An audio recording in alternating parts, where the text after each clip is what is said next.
Assalamualaikum warahmatullahi wabarakatuh. Alhamdulillah, alhamdulillahilladzi hadana lihadza wa ma kunna linahtadiya lallahan an hadanallah. Ashhadu an la ilaha illallah wahdahu la syarika lah wa ashhadu anna Muhammadan abduhu wa rasuluh sallallahu alaihi wasallam. Allahumma salli ala Muhammad wa ala alihi wa ashabihi ajma'in, amma ba'du.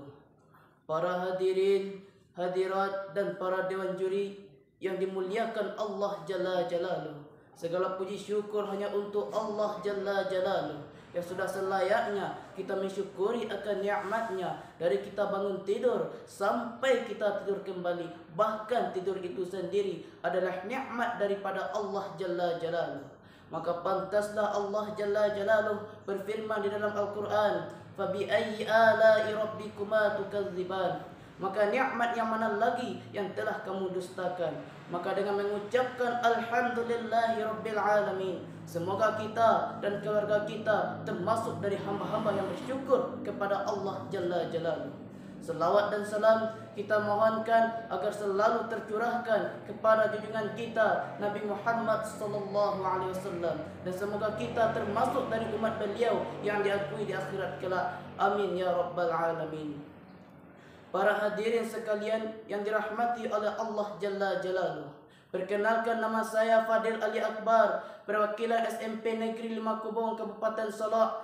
Saya ingin menyampaikan satu tausiah yang berjudul, mari kita kembali menjadikan Al-Quran dan Sunnah sebagai pedoman hidup. Al-Quran adalah firman Allah Jalla Jalaluh yang diwahyukan kepada Nabi Muhammad SAW melalui pelantara malaikat Jibril sebagai pedoman hidup manusia untuk menuju jalan yang benar, jalan yang lurus, dan jalan yang diridhai oleh Allah Jalla Jalaluh.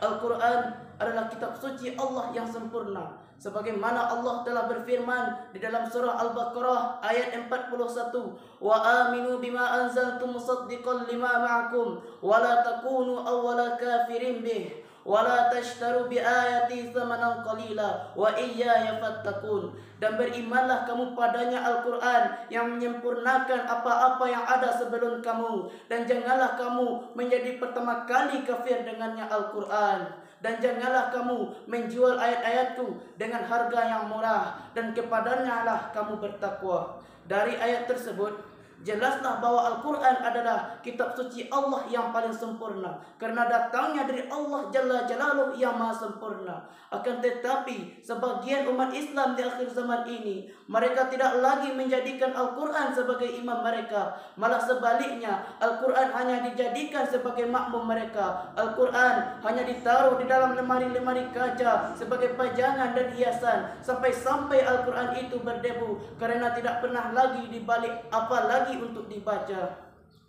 Dan yang lebih menyedihkannya lagi, kadang-kadang di dalam rumah orang Islam sendiri tidak mempunyai Al-Quran. Na'udzubillah summa na'udzubillahi min zalik. Padahal Rasulullah sallallahu alaihi wasallam telah bersabda, "Afdalu ibadati ummati tilawatil Quran." Sebaik-baik ibadah yang dikerjakan oleh umatku adalah mereka yang membaca Al-Quran. Akan tetapi di sebagian mereka ada yang berKTP-kan Islam, lahir dari orang-orang Islam, tetapi tidak pernah lagi mencerminkan bagaimana mestinya bersikap seperti orang Islam. Segala sesuatu yang ada di barat sana adalah sebagai kebiasaan mereka yang harus diikutinya, seperti meminum minuman keras, berjudi, berhias diri dengan tato, pergaulan seks bebas muda-mudi. Itu semua adalah sebagai kebiasaan mereka. Pada Allah Ta'ala telah berfirman di dalam Al-Quran, "Wa ya ayyuhalladzina amanu innamal khamru wal maisir." Wahai orang-orang yang beriman, sesungguhnya meminum minuman keras itu rijsun min amali syaitan. Di akhir ayatnya Allah telah tegas mengatakan itu semua adalah perbuatan-perbuatannya syaitan. Di ayat lain Allah juga telah berfirman, "Ya ayyuhalladzina amanu la taqrabuz zina." Wahai orang-orang yang beriman, jangan pernah kamu mendekati zina.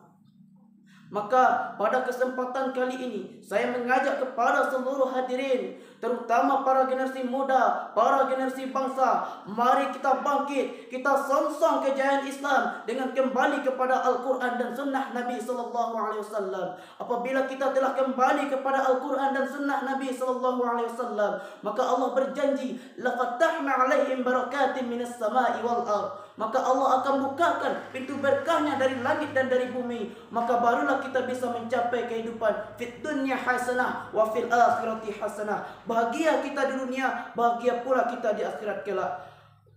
Dari uraian saya tadi dapat saya simpulkan, yang pertama, marilah kita kembali beriman kepada Al-Quran dengan betul-betul menjalankan perintah Al-Quran itu sendiri. Yang kedua, marilah kita jauhi seluruh larangan-larangan daripada Allah Jalla Jalaluh, seperti meminum minuman keras dan lain sebagainya, karena itu semua adalah perbuatan-perbuatannya syaitan. Yang terakhir, bangkitlah wahai seluruh generasi muda akhir zaman. Kita laksana harimau yang tertidur lelap. Mari kita bangun, kita songsong kejayaan Islam dengan kembali kepada Al-Quran dan Sunnah Nabi SAW. Mungkin hanya itu yang dapat saya sampaikan pada kesempatan kali ini. Saya akhiri, wabillahi taufiq wal hidayah. Wassalamualaikum warahmatullahi wabarakatuh.